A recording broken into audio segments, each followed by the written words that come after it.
All right, everybody, I'm just setting up my picture here for those of you who are tuned in to our YouTube stream. Give me 1 second.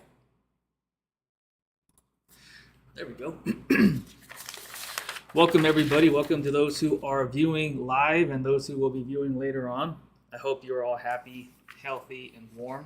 Maybe one day I'll explain why I say that in all my emails and why I say it all the time during our streams. But like in the movies, they say, today is not that day. The Waiting Room is our second anthology, but this is the first issue, the inaugural issue of The Waiting Room. It is fantastic. Our editor-in-chief, Ghost Dennis, who is not with us today, one day I'm going to get him to show up, and he'll be doing all the hostly duties. But he painted the cover. It's a fantastic cover. The work inside it is amazing. It is proof that from all around the world, we are bound by art. We are bound by what drives us, what moves us, what holds us, what saves us. And Nervous Ghost Press continues, and I hope will always, and should always, embody and stand for the community and those ideals. And I still believe always our voices carry strength. I tell my students, I tell my friends, I tell everybody that I come in contact with that if we have a voice in our hearts and we can be confident and love it and nurture it and grow it and hone it and make it powerful, it will be powerful. And our art is our way to take all of the stuff in the world, all of the crap that we hear, all of the bull, everything from our lives, and we can turn it into something that is strong. We can turn it into something generational that heals generational trauma and wounds, that gives us something to manipulate in a positive way, that we can turn the ugly and the scary into something beautiful that can carry on our legacies and be something that is positive and enduring. And so we have, I'm talking about it all the time, our community arts workspace, which is where I am, and you'll see all my cool stuff. One day I'll flip the camera around, but I have boxes and I don't want you to see it. The best way to see it is if you come here. And if you are a author, a writer, an artist, anything, a journalist, a reporter, you just like to write on the side, but you don't have a quiet space at home, you don't have a corner, you don't have a workspace or whatever it is, now you do. And I've met with and spoke and talked with a lot of people who had dreams, who wanted to be artists, and yet they couldn't afford it. And I know that art is a very expensive passion.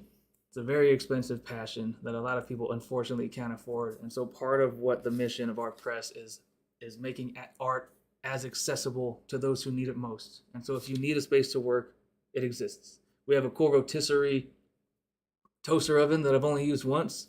So show up, bring some food, email me, say, hey, this is what I'm working on. I want to be here every Friday, every Monday morning, whatever it is. We'll work out a schedule. Bring something. We'll cook it in the rotisserie oven. We have a refrigerator for your drinks, and use the space. And so today we have 1, 2, 3, 4, 5, 5 speakers, maybe 6, depending on if they show up a little later on. We'll keep our hopes up. I have their name in parentheses just in case. But to get us started, I have to do this. Connect with us. I always forget. Stay connected with our social media accounts. Nervous Ghost Press on Instagram, Twitter, Facebook, YouTube Live is where you're viewing now.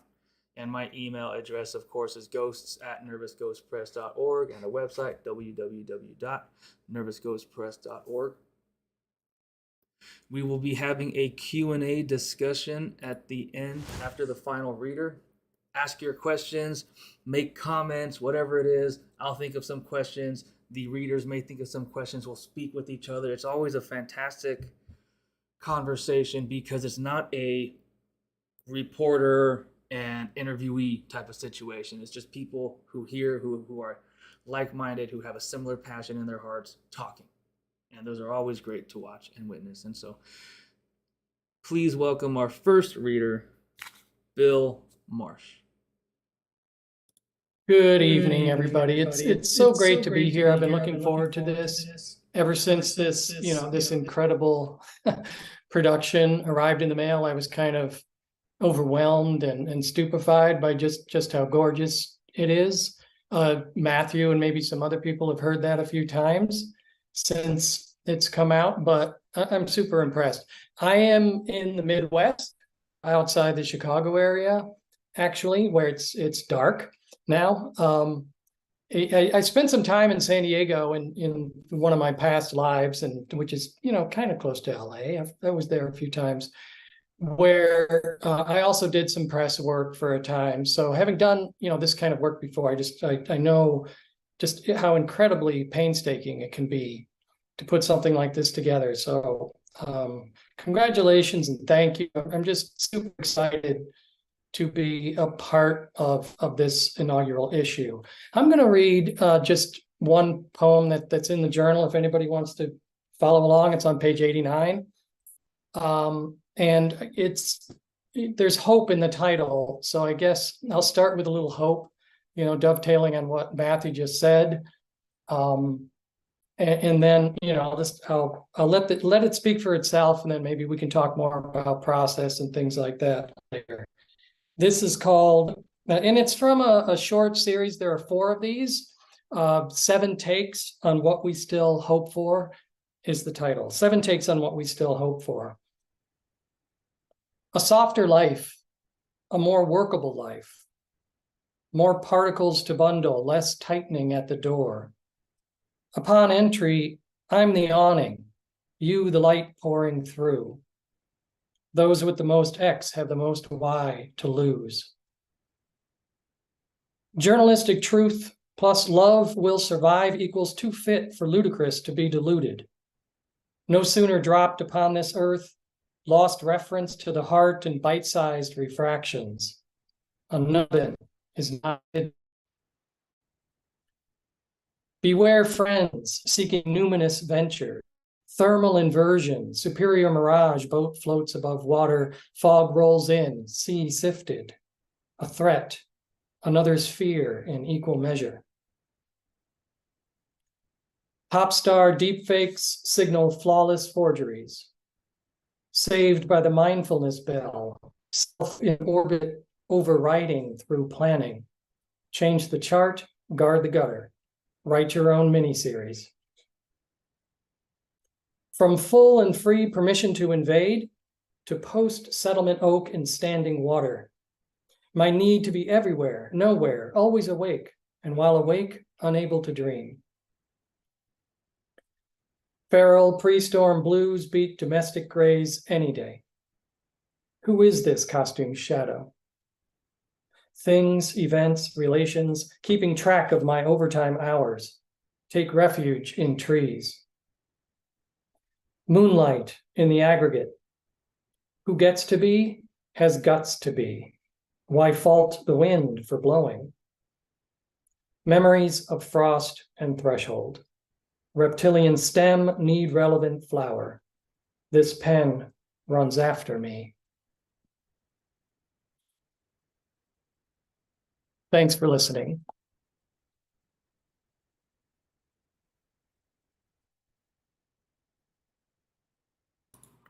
Thank you, Bill. Thank you.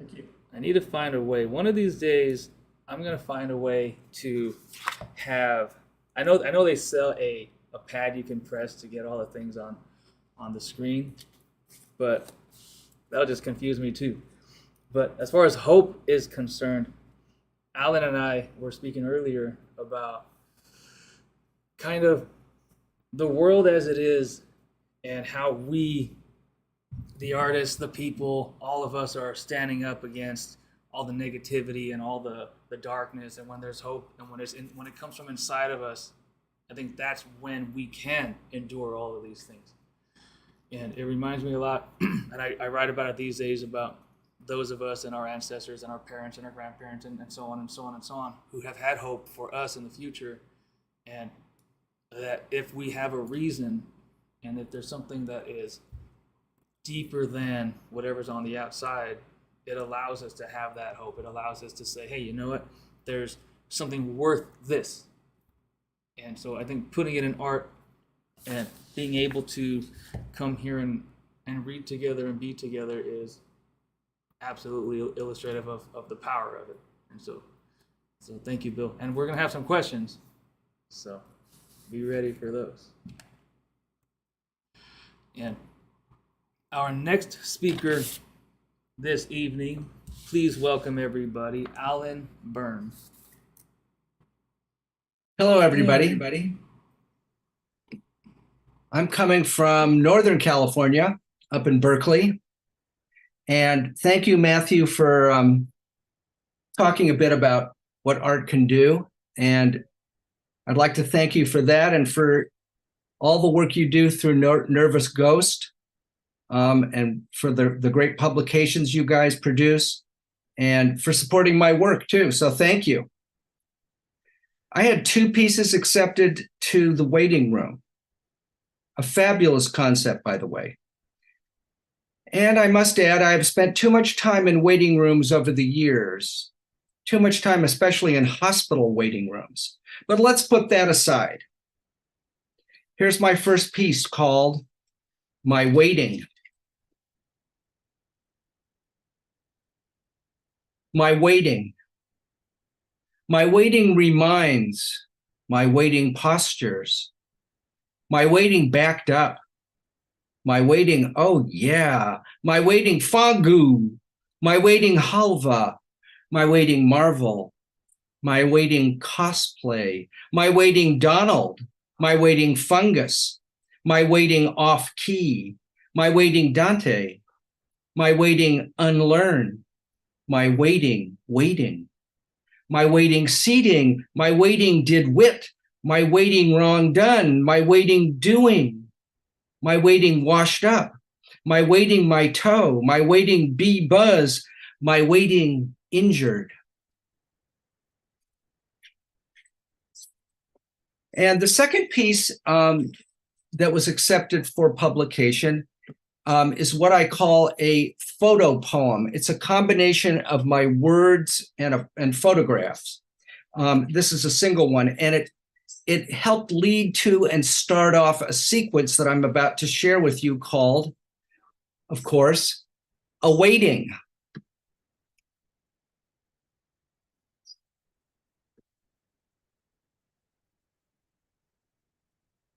Awaiting. Balconcino Bellino, awaiting tiny Mussolini. A first disobedience in wait. Waiting. Disputy, silent storm. Feeding on the dry.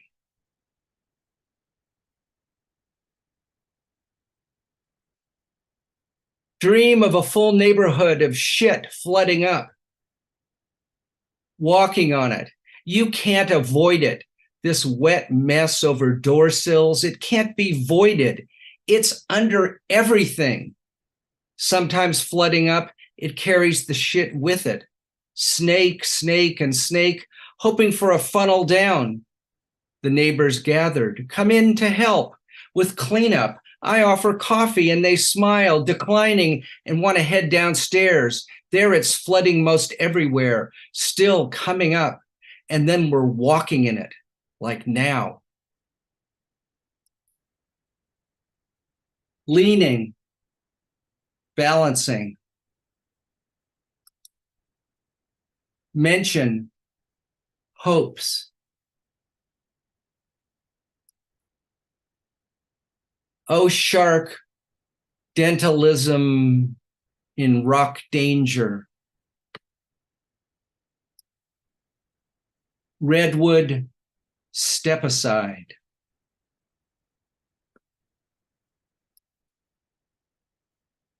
And finally, I'm going to read a very short poem. It can't be quite shorter, it's 2 lines long, but it comes from my book that's about to come out, which is a hybrid of my poetry, prose, and photos called In the Pace of the Path from Uncollected Press. And it's a book about growing up and living in Berkeley, California, and about working in the public library with the community, especially the unhoused community. And all photos in this book are mine, including this cover. And here's the poem. Breath held, waiting for the last lines. Thank you. Thank you, Alan. And so I got my notes always. I was thinking about what to think about while you were speaking, while you were reading. And I have, what are we waiting for? Waiting to graduate for students, waiting to go back home, waiting to be older, and then waiting to come back. And what I've realized is that there is such a great experience with reading something and then reading it again and viewing a piece of art and then looking at it again. And that every single time I've heard you read, something different appeared in my brain. And it's a really cool reality, I think, of what art does, depending on where we are that day. Even, are we hungry, are we sleepy, are we angry, are we not angry, are we excited, and so on. But it shows how human it is to create art. And I'm also reminded, because in class we're talking about humanization and other things just this week, just I kind of got it started. Maybe we'll go into a little bit more next week and later on in this semester. But creativity and being able to put art together and coming together and working and doing what this is, I think, in my view, is what makes us absolutely, truly human. And if we're reading a different novel that we're not going to talk about here, the definition of being a human is different. But I am always excited to hear you speak. And for everybody not watching and everybody else, we always, with the speakers, we talk beforehand and we talk afterwards. And those conversations are always powerful and always magical. And so thank you, Alan. Thank you for being here always. All right, everybody. Our next speaker is Linda Raven Woods.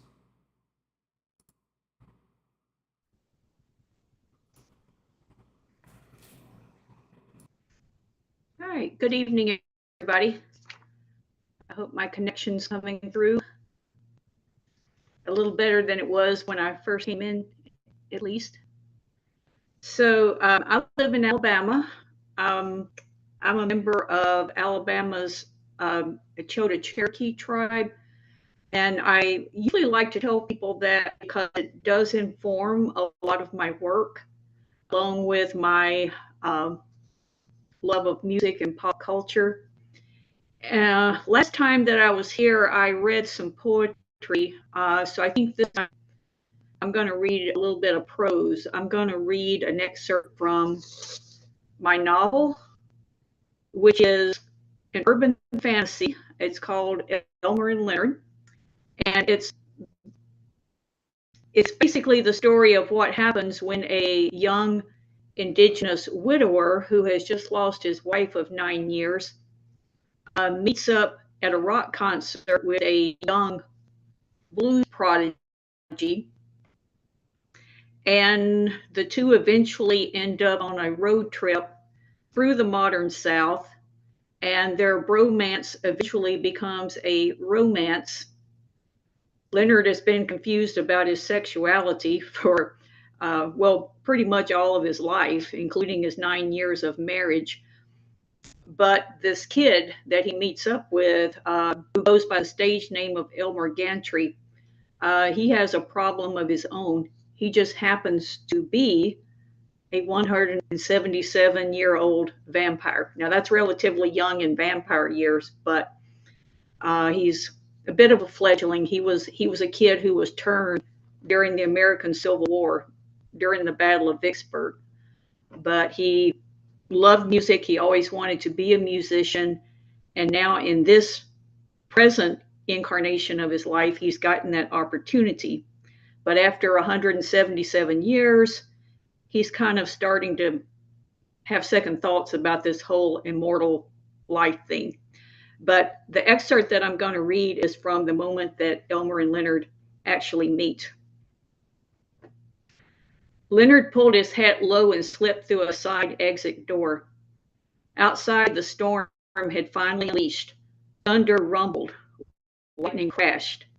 The rain was coming down in torrents. The only dry area was a small enclosed spot in the shadow of the building's east wing awning. Leonard knew he was only buying a bit of time here, and the smart thing to do would be to get the hell out of Dodge. But damn, that rain really was coming down, and well, he was still going to have to call the cab. He lit a cigarette trying to think. Damn, he here had managed to make a mess. Sandra was not going to forgive him for this blunder. Sandra, by the way, was Leonard's wife, and at this point in the story, he thinks that he's heard the voice of her ghost who has prodded him to come to the concert. Leonard, you're so stupid. You're so stupid. Yep, it was her again, and she wasn't happy. Maybe I know. Don't nag me about this, please. No, she is. Around. What do you see? He looked around. What did he see? A lot of rain, some lightning, the occasional straggle of latecomers to the concert making mad dashes with their hoodies and rain caps on, parked cars, tour buses. Wait, tour buses? One of them was revved up and running, its windshield wipers keeping a steady rhythm. It occurred to him that this had to be Elmer's tour bus, already gearing up to scoop him away and onto the next gig, wherever that might be. While still cloaked in that protective show, Leonard scanned his phone again, doing a quick check to see where Elmer Gantry's tour was supposed to take him next. It looked like he was in for a long night and a long ride, all the way to Richmond, Virginia. Then Leonard saw, or thought he saw, a slight figure in shadow. He stood at the bottom of the bus's front door, a guitar case in one hand, a phone clutch tied in the other. Every line of him suggested a state of agitation. He paced like a caged tiger, ignoring the small gaggle of fans who had braved the rain to see him off. He didn't see them. He didn't care. His voice rose and fell in cadence with the thunder. Leonard moved closer, deciding that he too, like those fans, could brave a bit of rain. No, yes, I know the gig was booked 6 months ago, but listen, I can't go tonight. I need to get to Nashville. I have a recording.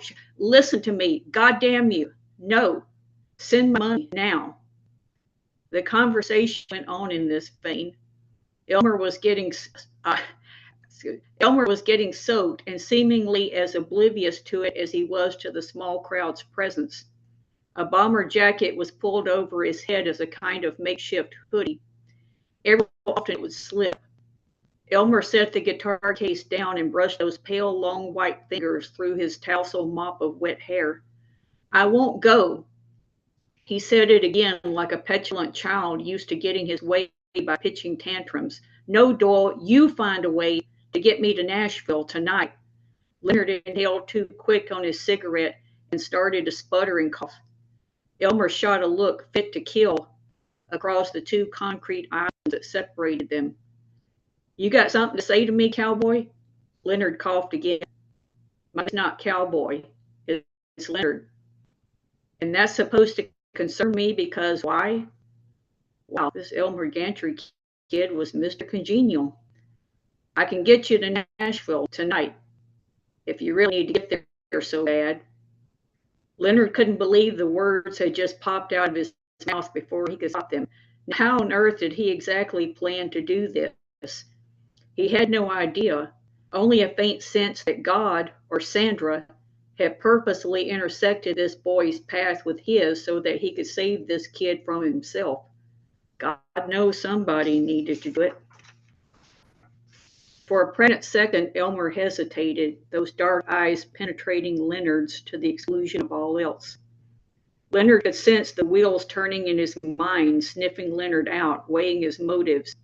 The whole crowd tittered nervously like nobody could believe what they were seeing or hearing. Then the second passed. Elmer snatched up his guitar case, a resolve settled in his mind. Never mind, Doyle. Just wire my money to Nashville. No, I can't talk no more. Just see that it's done. He cut the call off without a goodbye, parting his way through the crowd. No one was getting an Elmer Gantry autograph tonight. Leonard watched the boy approach him and wondered why he had the distinct feeling of being like one of those old Western gunslingers waiting at the OK Corral. So where's your car? They started walking, both sopping wet.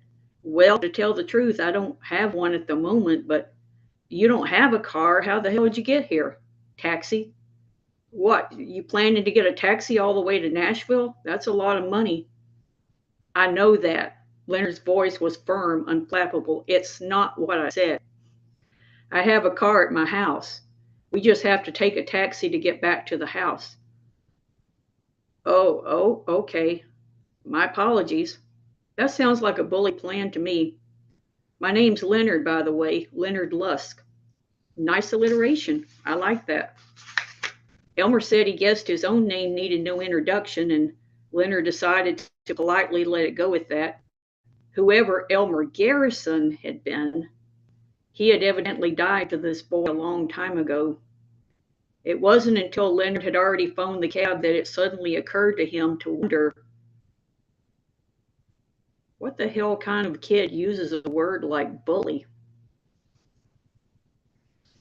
Thank you.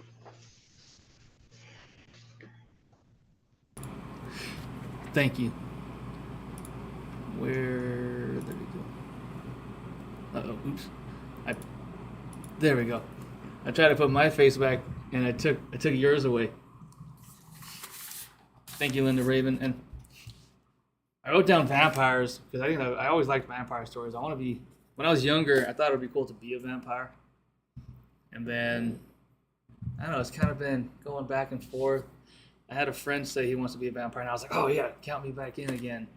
But what stood out the most to me is that, and I have a lot of people I speak with that they only want to write prose or they only want to write poems. And I always try to spread the word that do both.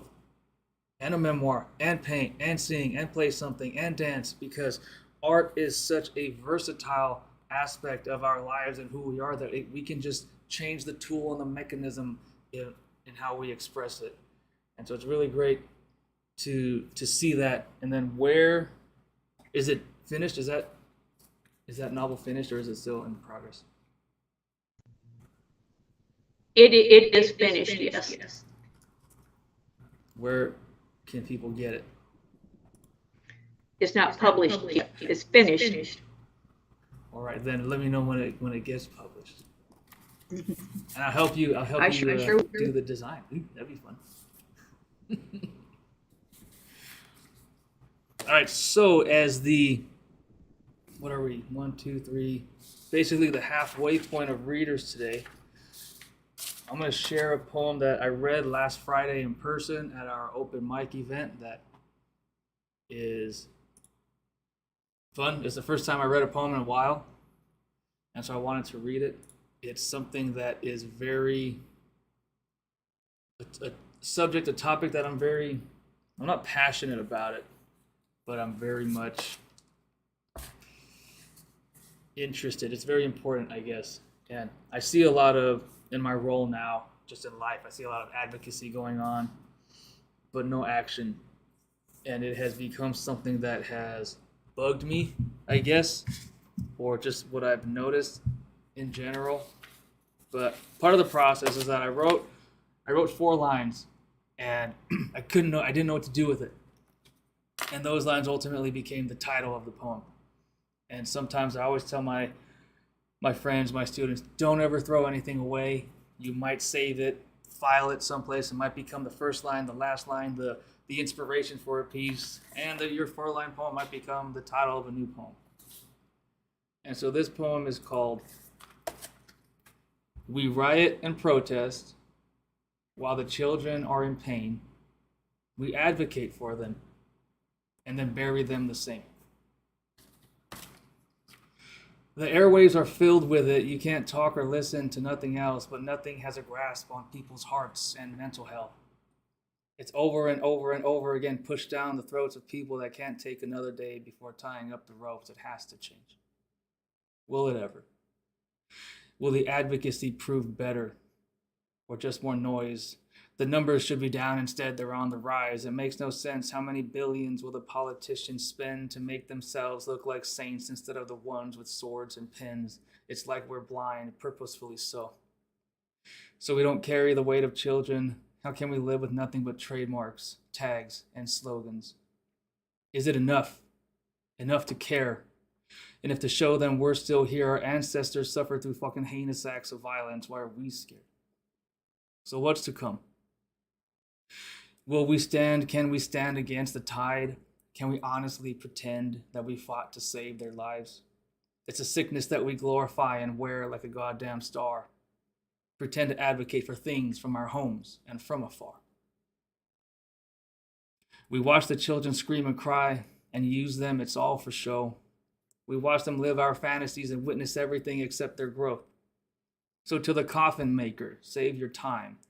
You don't need to measure twice. If advocacy was enough, then no one else would die.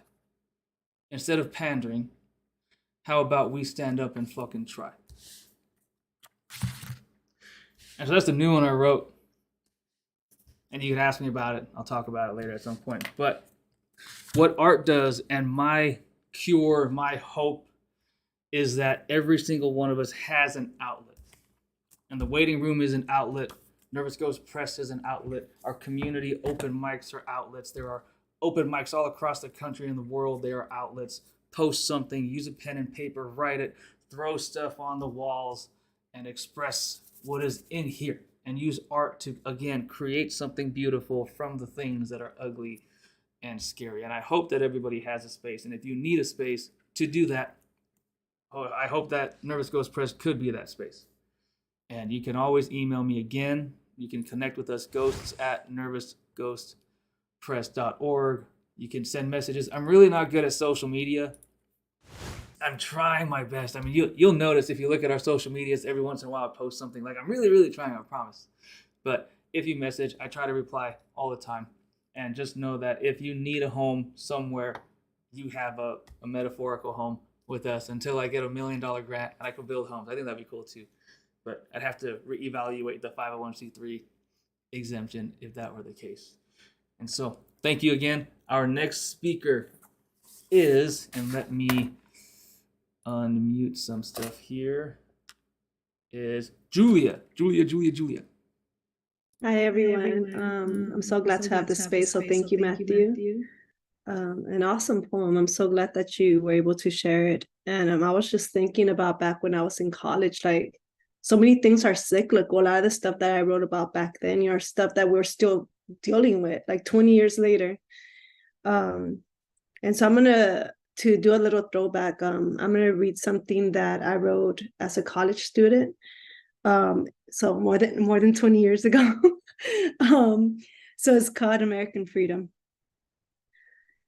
Somehow the sheets scattered, when skinned by the ink of my mind's think, I link both sides of my morals with the glue of identity, such that the good, the bad, are opposite sides of the same fool's gold coin inside my jeans pocket that rocks and twists through my fingers flip, hits the air and then the ground to reveal that the conscious face is turned upside down, denying awareness of what it has found, because chance has made it subordinate under its coppered skin, as well as unrealistic, historically.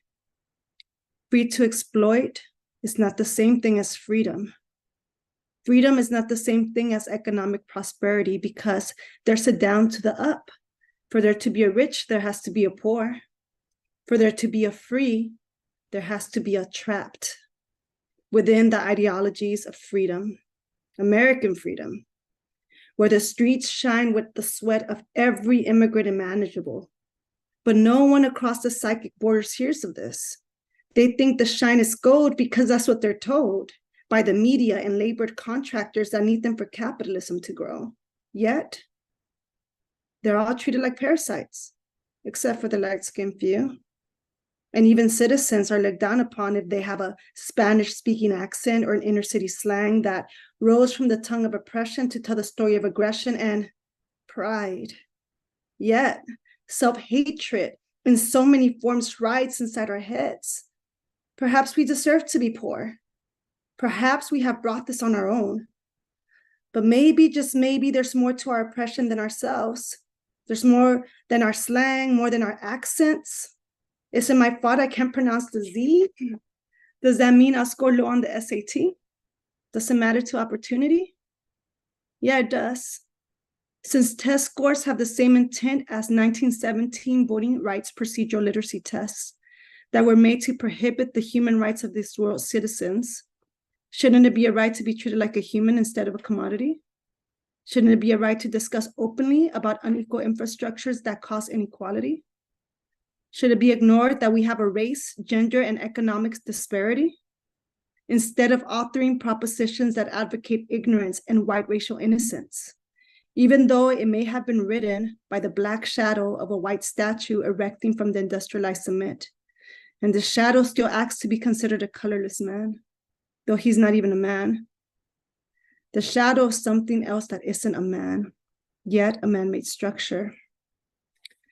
To enact and resemble the fatherhood of this racist and sexist society that feeds off the culture of westernized supremacy. So yeah, somehow the sheets scatter when skinned by the ink of my mind's think. So that's the end of that one. And I'll read one that's a little bit more current, more current. It's called Aphrodite, and it's about standards of beauty, and how it's something that has been going just on and on throughout, our existence as human beings. So Aphrodite, a stone temple in dedication to your desire. Pause in front of the altar. My outraged state is beautiful as yours. Your railway shaking prayers disrupt the solemn amber flames around my man-made temple, and the embers now flow to the dirt, and I am above. I was formed by the hands of men in search of an ideal form, but their lives passed while I remained a standing form over decaying earth. While the cycle of life continued to preserve, I continued. As life continues after death, perceptions of beauty continue. Beauty is tangible to the mind, don't you think? Here I am, the goddess of love and beauty, emerging century after century as a different form because of your spirit torn. Thorns surround how you view yourself. So you need me. Will you always fall to your knees in front of my sculpted face, though now intruded by the wrinkles in time? My favorite book. The lines of cracked stone and the soiled dirt created by the tears of unheard prayers. The buried hopes of seeing beauty by societal standards. Buried through prayers of wanting more, never being satisfied. Sadly, that's all I've ever been. A place where men place their incense in hopes of something created by the arms of minds in search for seen superiority. And now the ideal is restricted within white walls, behind the halls that carry new age hope for aging people, beyond the air and into the flesh, in front of the pupils of a left-handed scalpel, carried by the right-handed wizard of contemporaries' cures to perception of the self, hoping to realize that there's more than this outer, created by the destined frailty of men, created by dust reversed, merely brain waves, which, just as waterways, are tranquil after storms. And I'll just read one more that's a little bit along with the lines of just going back to so much that's been kind of going down right now with young people in the Delarmo Brawl, as it's being called. And yeah, I'm just gonna read it. So displaced, like waters left still after a rainstorm, or a desert without the prints of a camel. I feel displaced or out of space and out of air. It's really not fair that I'm running away, though my feet are bolted to the floor. While the core of the earth is turning, the dreams of fertile lands are burning, converting to nothing. Perhaps that's why I feel nothing. It's like trying to write with a pen with no ink, I think, or watching yourself through the reflection of someone's eyes, though you've known they lie after lie, like someone glorifying capitalism. I don't know, using big words that don't matter. They just need them to climb the social ladder or make their pocketbooks fatter. I feel lost, but not like a child. Perhaps like a cat's eye hanging from my neck, inside my head, or wearing the same thing day after day. Like air without a whisper, or whisper without air, or me without me, or a flower without thorns. But no, I've torn the petals thinking they were too whole, too pure, but perhaps they were the cure to my neutrality or to my thinking that, nah, actually they were the thorns. The petals remain, though the beauty is fake. I got nothing else to say except I feel displaced like this notebook. I feel displaced like a bike in LA's freeways. I feel displaced like a smile on my face, or it's gonna be okay, because it's not the way we're going. Now when there's war for money, money for war, war needing money, money needing war. Now this displacement goes beyond me, don't you see? It's what we're doing to other people. Fuck America. Fuck the people on top. Fuck ourselves. We can't even give 5 cents to people on our streets, let alone people across the sea. Not to mention the nation that's right next to you and me. Fuck everything. Fuck this displacement, because it's nothing but words. And though everything is true, I've done nothing to follow through, except gone to a rally or two or to a protest carrying a sign that read fuck Trump, but nothing more, nothing hardcore. Maybe that's why I feel displaced, because I got nothing to show except for words. So that's it. Thank you, guys. Thank you, Julia. Let me. Oh my gosh, man! I always bounce around between so many buttons over here.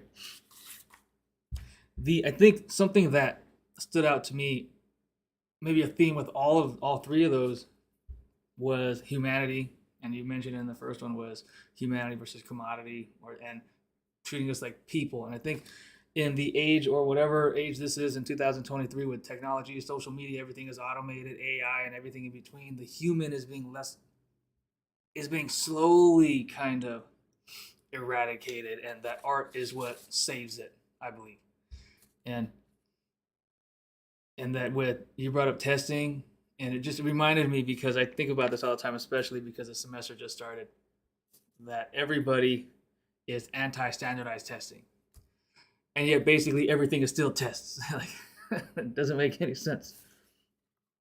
But with just being displaced, and the idea of community is still huge in my heart, and that you are proof of it. Alan is proof of it. Bill, Linda Raven, Carly, everybody else that goes to our open mics, that comes to these readings, that emails, that we're all in communication with together, is that our community is strong if we stick and stand together. And that the strength is not just because we all believe the same things, or we all like the same art, or we all eat the same food, or whatever it is, but it's that we all have the same kind of foundation in our souls, in our hearts, that we look at the human of each person, and that we agree, and we're able to create that beauty together.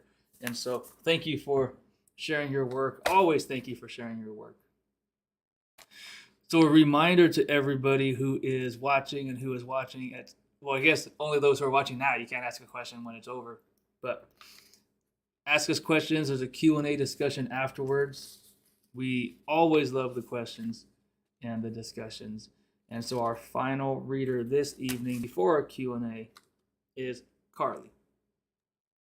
Thank you for having me in this beautiful journal. I am a visual artist, so I'm going to share the painting that I have in there. So this is called Starkness and Shadow on the Mojave National Preserve. I made this after my friend Rob Fulton, who ran the Zzyzx Desert Study Center, passed away right at the time that he retired. It was my first and only visit to Zzyzx after his funeral. I used to go several times a year, and this is the only time that I've been since. And I do hope that changes at some point, but so far I haven't been able to do it.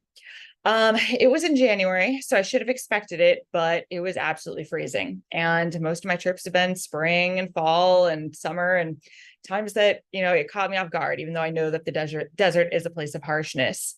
So when I was trying to sleep, the desert wind would howl so intensely that it was really difficult, and all the pounding and rattling kept me awake. And during the day, I went hiking and took a lot of photographs. And at one point, I was wondering what all the white things floating down were.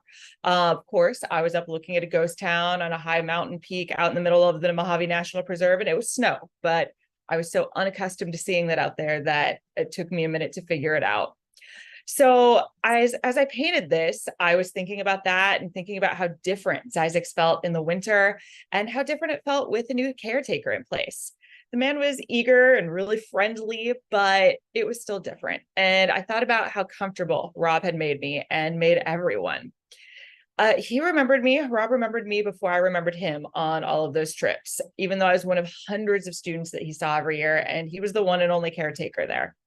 I thought about how casual he made everything and made it so that everybody felt at ease and no one was worried about breaking the rules. So it created this care and this inherent respect for the place that made everyone take care of it. It made everyone feel how awesome it was because he wasn't busy scolding everyone all the time. He wasn't always enforcing things. He just created a place where we wanted to be. One time I came in going way too fast because I was hypnotized by the long drive on the highway, and he didn't say a word, even though I'm sure he was thinking it. There was one night when my fire alarm in my room kept going off. And so I got on the two-way speaker, walked out past the little lake, past the springs they have there, and I told him about it in the middle of the night and was super concerned about it burning down. And he told me to stand on the bed and unscrew it. So it was always just a really easygoing, comfortable place. One time, my small car wouldn't keep up on the dirt roads during his class, and so he just welcomed me into his. And the trip ended up being 1,000 times better because he told me all about the desert ecosystem and about the bighorn sheep and the foxes that would come down. He told me about the time a movie studio filmed a horror movie in the kitchen and covered it with fake blood and didn't clean anything up, really trashed it. And about when Huell Hauser came for a visit, but refused to stay at the local hotel. So it was there, I was sitting in the car, which is not usually where I paint from. I'm usually out in the world. It was freezing cold, and it's just such a contrast with the harshness of that day to the memories that I had of all the times that I had spent there with him.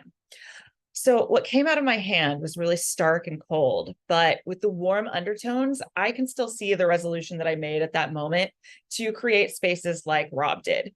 Warm, easygoing places where people feel welcome, hopefully they feel inspired and develop a love for the place, the way that I developed a love for the Mojave Desert. Thank you.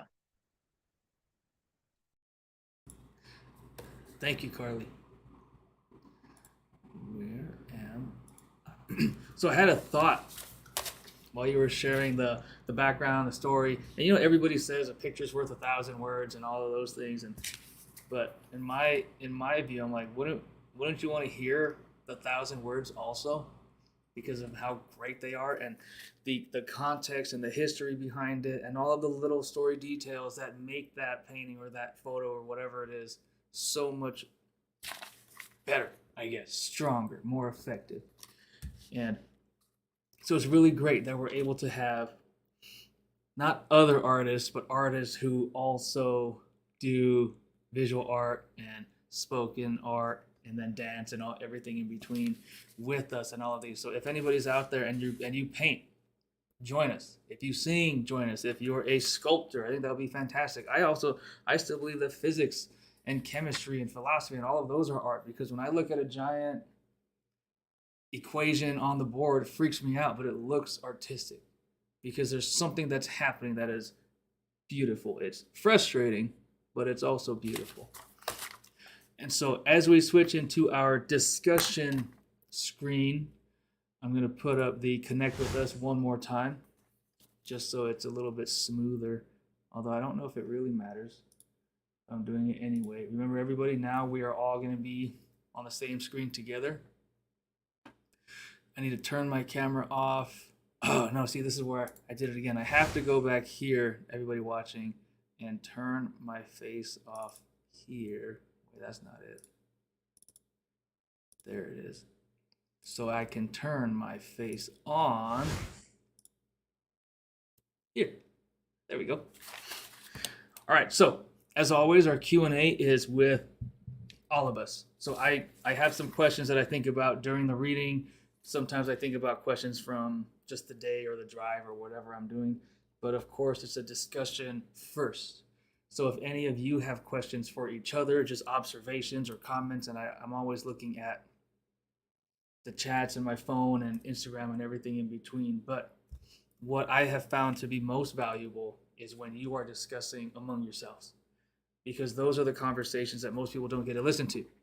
It's either the pre-recorded, here's a question, get an answer, or something on the surface, like, hey, what inspired you to paint blue. It's like, okay, I don't care. Ask me about my hopes and my dreams, and let me actually answer it. But so the first question for all of you is not about the end of the world yet, right? But it's how. It's always a how. It's always kind of a process. I like hearing those questions. But how do you decide? And for everybody, it's different. So I like to ask, but how do you decide when you're done? So for the poets, at what line are you finished? Do you know? Do you feel it? Is it shown to you? For painters, when do you grab? Because I'm sure you do this. I do this sometimes. I have paint in my brush and I go, no. Right? What stops you from putting that next brush stroke on there? I'll say as a painter, there are two ways. One way is when you notice that your painting starts getting worse, no matter how much you do. That's the method you don't want, but probably by far the most common. And then every once in a while, you have one where, for me, I'll paint intensely for a day or two, depending on the medium. If I'm doing something with gouache, acrylic, it'll be a year. And then the last details, I have to take long breaks in between so that I can see what little thing needs changing and tweaking. And sometimes that tiny thing can be what makes or breaks the painting. But when I come back to it and I say, oh, and I actually really like what I see, so, and there's nothing that really catches my eye that needs changing, that's the moment that you hope for when you say, all right, it's actually done and I actually like it, and it won't take me a year before I actually feel that way about it.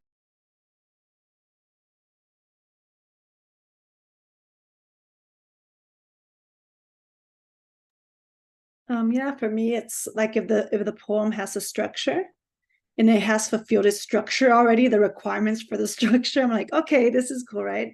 But when it doesn't have a structure and it's more like kind of freelance and kind of just making it happen, just going with the flow of things, is when I feel like I've said everything I had to say. And so much that when everything's been said and then all of a sudden other stuff gets brought in, I'm like, no, this is a whole different poem. And that there's been times I've had to separate poetry just because I'm like, no, this doesn't fit with the theme of this one. This has a different theme. I'm going to bring it over here. So yeah, it really depends on the type of piece I'm working on.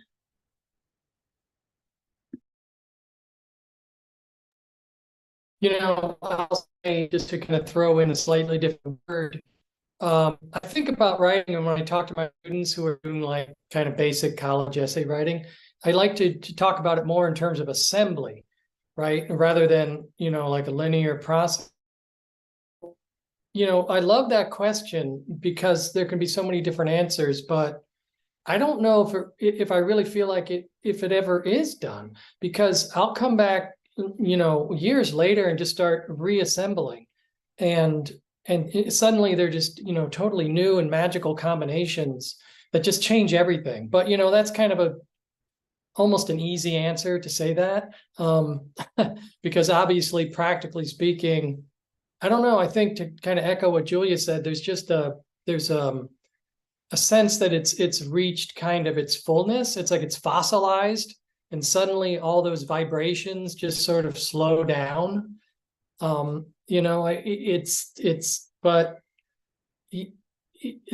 part of the enchantment for me. What makes it kind of cosmic to do, well, any kind of artwork, obviously, but it's just words are the thing for me. It's just this constant playing around and reassembling, because who knows what's going to come tomorrow if I just kind of switch it around and and I do this all the time. I'll take something from over here and put it in, and that just makes it new, unfinished, and requiring, maybe days and days, months and months of work again. So, and so it's kind of never done, I guess, is what I'm saying.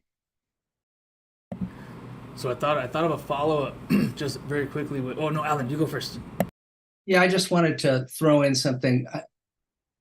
I think I've gotten more where I know when a poem is finished or ending, but maybe not, because all the things that Bill says are true. But I wanted to quote Pablo Picasso, because I think that this is the most ironic quote answering this question. Oh, my works of art are never done. I just abandon them. And this is a person who could never stop. He created more works of art than anybody. He just went on forever.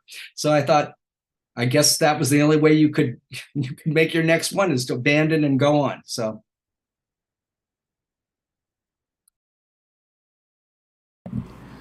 So my follow, and you don't have to answer this follow up, but I just kind of thought about it, Bill, while you were speaking, and that's when, and for everybody too, because I know that a lot of us read something from years ago, and as life has progressed and we've changed, our outlooks, our views have changed, we go, ugh, I wrote that, and do you leave it?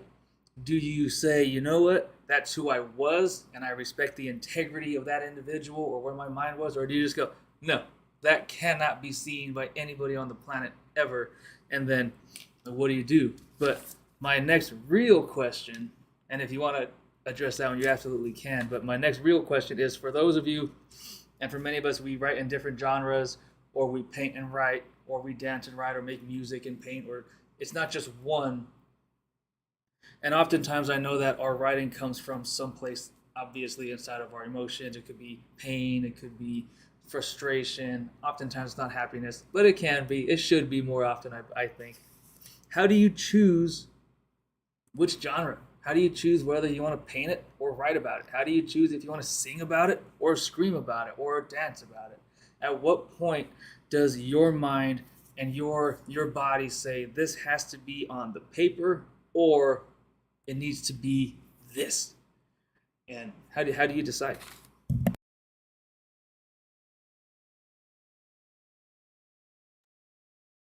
I know for me, there's almost no question. I am a visual artist, but I am a very writing intensive person. I'm not trained in it, so I don't do writing as a hobby really, but everyone always assumed, like, I'm a teacher. Everyone always assumed that I would teach English because that was always my strength. I read a lot. And I noticed that I was buying all of these notebooks to go and do, nature journaling, study things out in the field.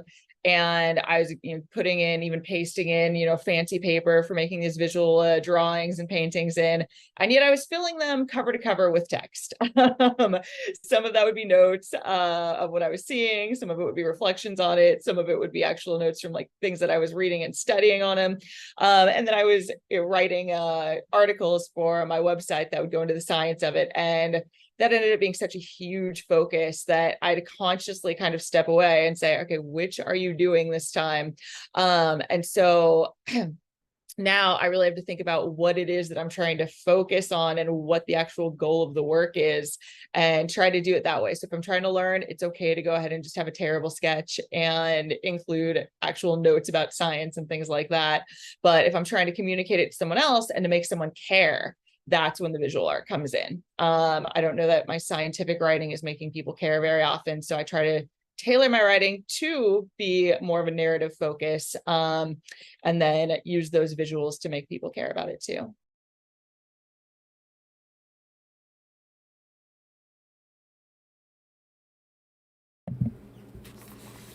I'm gonna agree, and that I think what you said about the goal and the focus, it reminded me of the purpose. What is the purpose of that particular piece?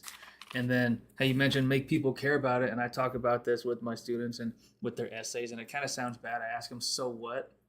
And I always say I don't have a nice way of asking that question yet, but why should anybody care? Why should they read it? What can we do, and how do we write and get the words on the paper or the images to get people to go, oh, I want to read the next page, or I want to come in, I want to join what you're fighting for. And so I think that's a great answer. And now I'm going to shut up. I think it has a lot to do with storytelling, and that's probably too vague a term. And some writers and visual artists are not going to want to talk about storytelling, but I do think it's a universal human drive and connector. So that kind of answers that question for me. Why do I want to read more? Because I want to hear the story. Or why do I want to look more? It's telling me a story. And again, I think it's probably too vague, but it's part of it anyway for me.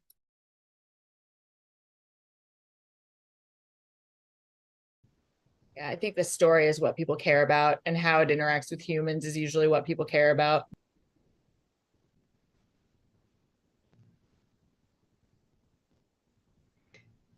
And I think for me, Go ahead.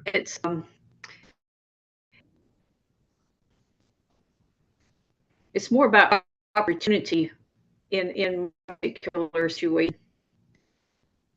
As far as whether I decide that it's going to be a poem or is it going to be a novel. Because if I've got characters coming to me, characters' voices and situations, I get caught up in that world, but it's a huge, huge, huge time investment for me with those characters and their stories and their situations. So I tend to work on my fiction during long breaks that I have, when I've got several weeks off from work that I can devote to just kind of diving into that world. I tend to write poems more when, like, during the academic year, right? When I'm lucky if I can carve out an hour or two of time. But a poem is such a short unit that I can work with and bring something to completion and have an idea that I can bring to completion, sometimes that night. Sometimes it might take a week or so, but it's something where I can see a light at the end of the tunnel with a poem, as opposed to when I dive into a story, who knows where it's going to, kind of rabbit hole I've gone down into. So it takes some time to work through that. Yeah, like I'm just gonna follow up on that. Like for me, it's like if it's something personal, something that I want for me and not to share it, I usually write a song because I know that that's something that I could just pick up my guitar and play to myself, record myself, listen to. Like I record stuff I want to listen to. So that's just for me. But if it's something that I want to share with the world, usually it comes out as a poem. So it really depends on the intent.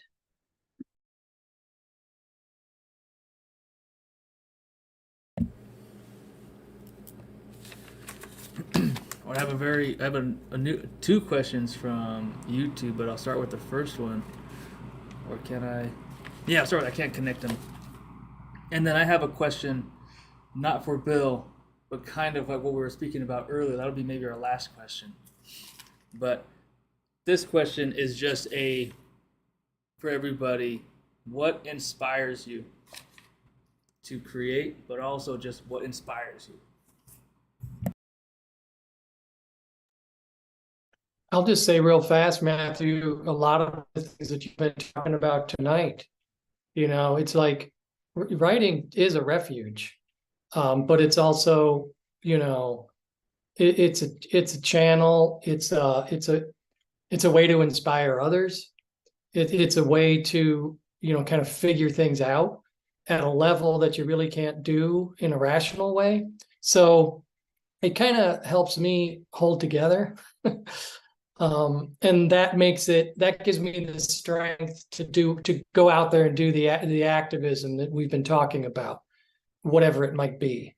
So I guess, it's a cliche, but it is kind of, it's the therapy, but, I always want to couple that word with something else. It's a therapy that gets me out there to connect with people in very real ways, because I believe that writing can move people. It can be political in some ways, but there has to be kind of, an extra step of getting the energy to move others. So I've always been really kind of fascinated by that concept of the political in poetry, but in literal ways, right? Like to get people to move. And so that inspires me because I think it can also be inspiring. And all of you have inspired me back.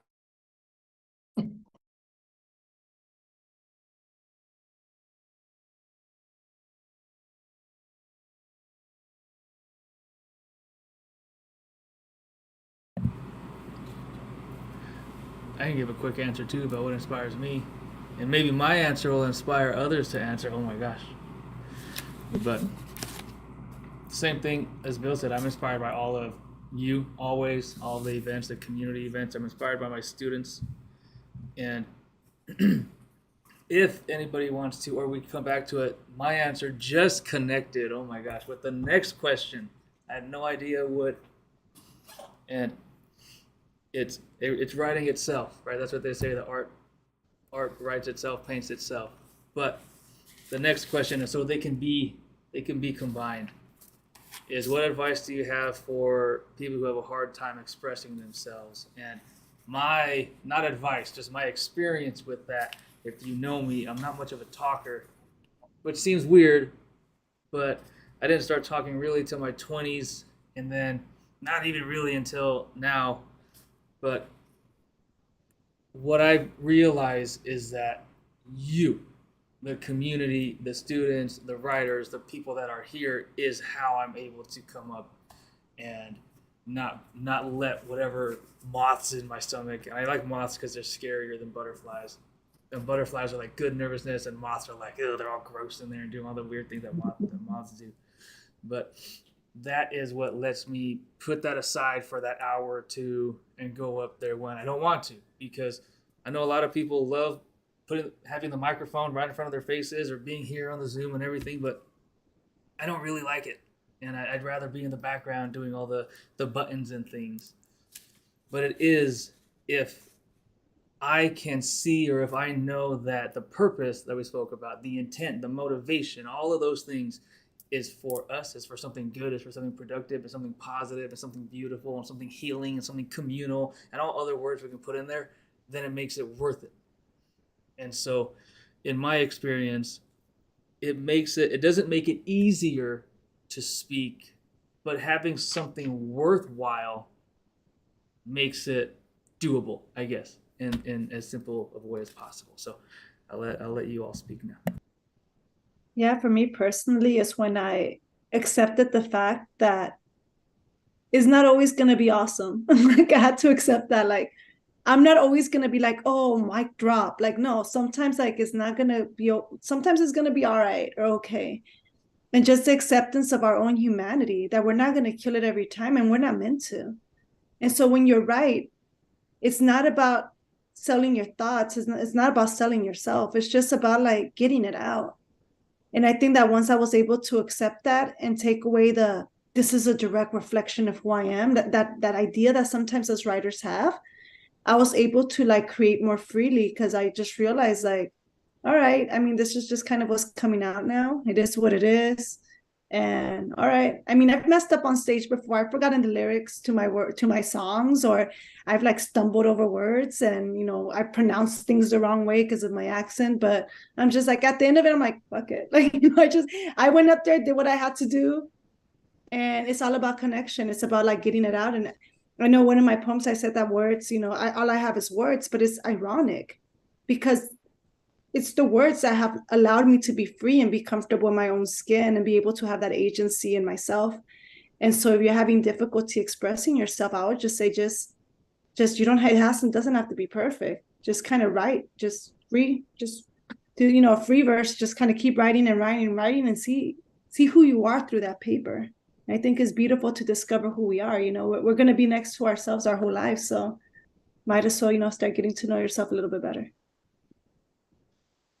Yeah, I'm surrounded by a lot of science people who don't necessarily respect the arts and think that the only things that matter generally tend to come back to extending lives, saving lives, medical stuff, things like that. And the question I always ask is, well, what's it for? Why do you need to extend someone's life or save someone's life if all they're going to do is just, go to work every day, maybe reproduce and create another one that's going to be doing the exact same thing? What's it for? So if you don't have those human expressions and those unique things that make each person themselves and make them make a unique contribution to make life better for people, then there's no point in just perpetuating what we have. And I feel like that's something people really miss.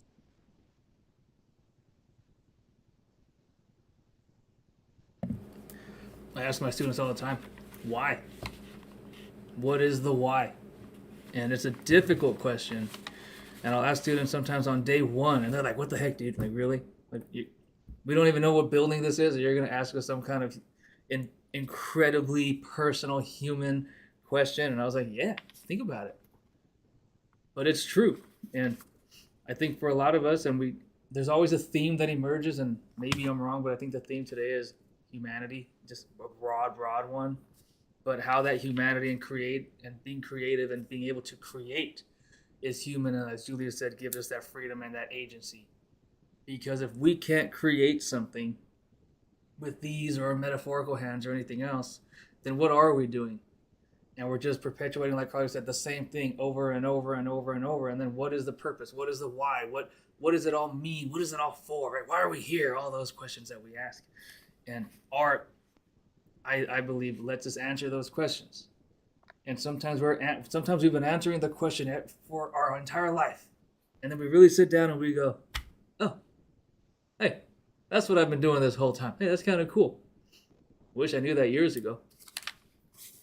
But do any of you have where to go next? And after you speak, does anybody want to just don't let me ask another question until our last question? You ask questions. I wanted to follow up with this one. I really agree with what Julia was saying.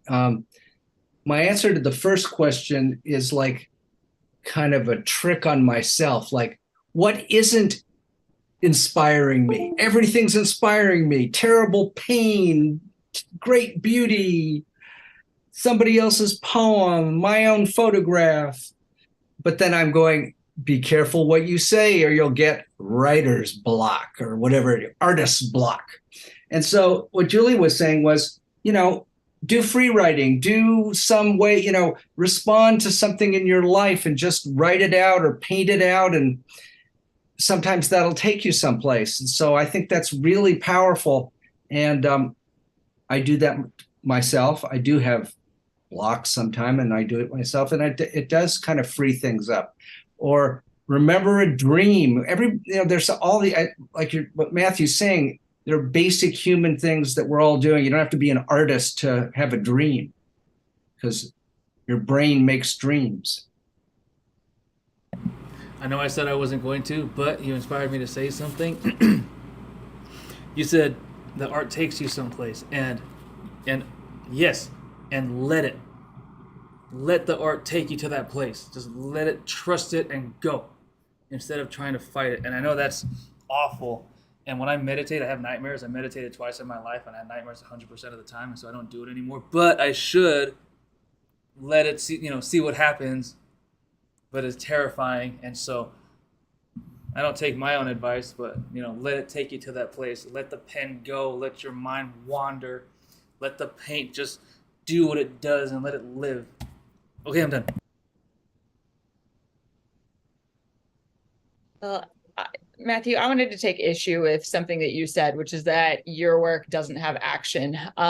So I'd like to point out that the journal, the community workspace, the readings, all of these things are action. They're work intensive, and it's hard to picture it that way sometimes, but it's creating that space. And as I was reading my, my write-up of the painting and the work that my friend had done, I was like, oh, this is exactly what you're doing too. Creating that space where people can come, they have a place to feel comfortable, and then they get to take off and do whatever it is that they want to do as well. And they're not worrying about just following the rules of that place, but having that freedom and having that inspiration. So I really want to thank you for that. And I hope that you recognize it.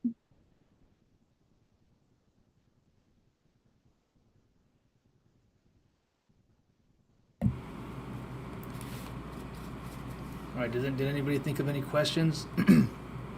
Or are you ready for the final mind-melting, emotion erupting question? I don't think it can live up to that, but Bring it.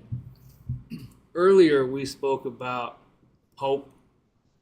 Earlier, Alan and I, that nobody will see, we spoke about kind of what is in our bones and blood and what drives us. And so my question for everybody, and this might be the end of the world question, Alan, but it's when, and I'm working on a series of shorts, but one of them right now is called An Overwhelming Sense of Impending Doom. And so the question is, when you have an overwhelming sense of impending doom, how do you still hope?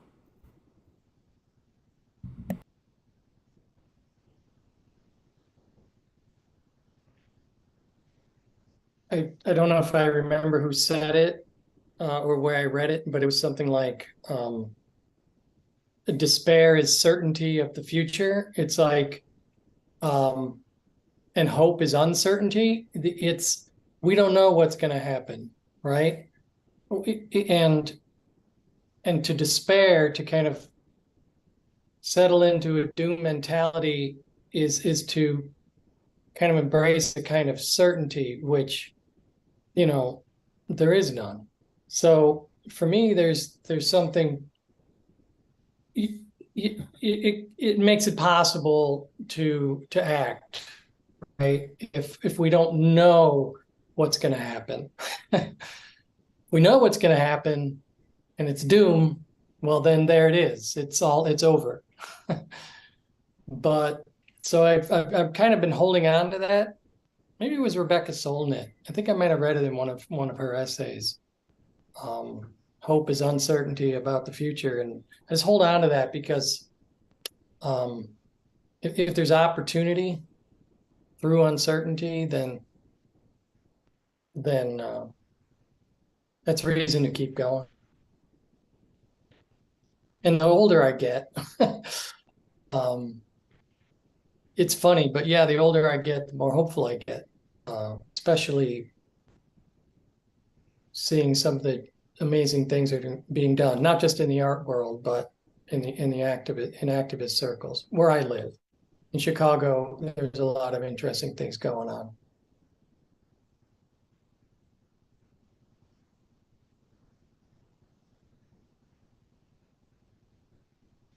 I had a friend say to me once, I do like certainty, and I was hesitant to do what I wanted with my life. And, really trying to stick with what I already knew. And I remember someone said, he probably doesn't even remember me now, but he said that at a certain point, everyone's acting on faith. And so you might as well do the things that you want to do and the things you think are important, because you're never going to know what's coming. It's always a leap of faith, even to keep doing what you're doing. So we might as well do the best stuff.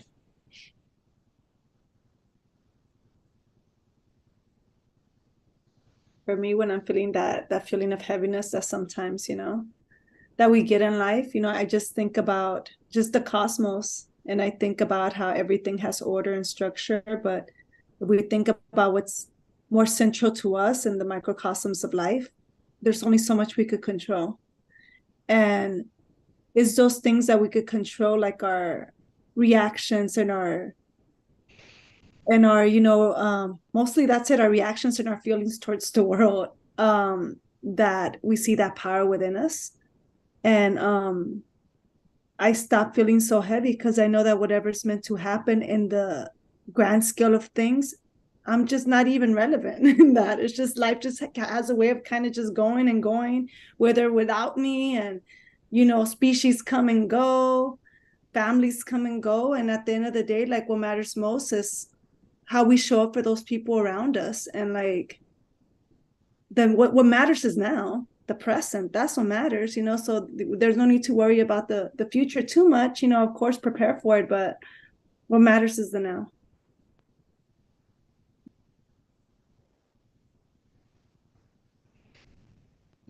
I was thinking about something when I was listening to Julia's first poem. Just said it from 20 years ago. How that got me to thinking about that sort of whole post-media, post-9/11 world that we were living in at the time. And I just started teaching at the time. I remember the day 9/11 happened, and they were letting the kids go home. They were dismissing them because they were telling us, some kids might have relatives in New York, them might not be dealing with it very well. And then I remember this one kid who was so obviously faking it, who came up to me and goes, "Woods, I'm upset. I'm real upset.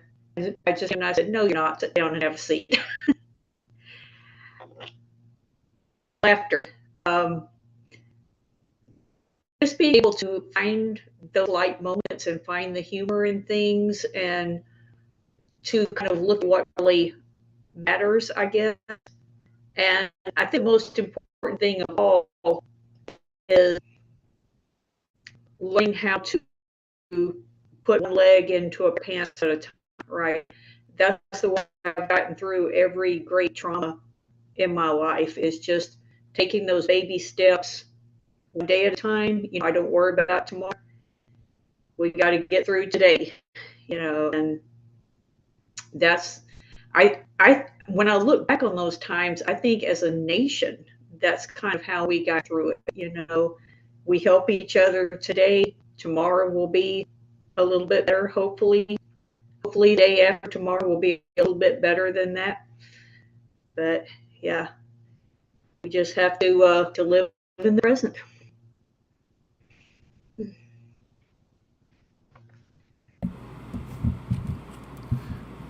I agree again. I always agree with everybody. It's so cool.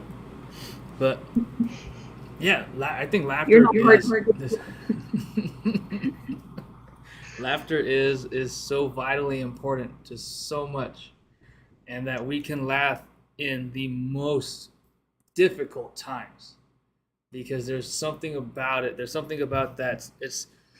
I tried to define it once and I couldn't. I couldn't find the word, and I don't know if a word exists. The word must exist when something is so difficult and sad and horrible that the only response is laughter, and that through that laughter you are connecting with someone at a deeper level than you would if you were to cry. And it's just this weird thing, but I'm sure maybe in another language that the word exists for us, but for us it's just a phrase or an idea. But if anybody has any closing comments, let me know. Otherwise, I'll do my closing comments. Yes. I'm laughing at a message over here, so don't worry about it. Thank you, everybody, for being here. All of you, remember that I'm going to leave the Zoom open for us to decompress and say goodbyes and say hello and everything. But for everybody else, we'll be gone soon. Remember to connect with us. All of our social media are on your screen. I'll also put that screen back up when I close the event this evening. Get a copy of The Waiting Room and read everybody's work. Contact them. Find all their information somehow. I need to find a way to put a cool screen, like a little thing on the bottom with everybody's info. But then I have to type it all fast, and I can't have any typos because that's embarrassing. And I don't know how well you know me, but I don't like being embarrassed. Oh my gosh. But thank you for tuning in. Tune in next time. Our next event is to be announced, but I'm trying to plan it in September, depending on the schedules, depending on my schedule and when everybody else can. We did have that one event that was postponed, and so I have to make up for it. I'm hoping this month, or next month rather, in September, I'm thinking of a weekend afternoon, because then we can get more people who are on the East Coast or more people from other time zones in. That's the plan. I'll announce it beforehand, of course. If you're local, we have our next in-person open mic in Pico Rivera on September 29th. That is going to be a great event because my college mentor will be the guest MC for us.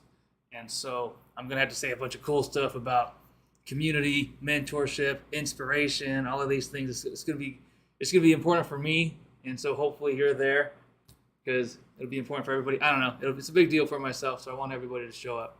But either way, stay tuned. Always contact us.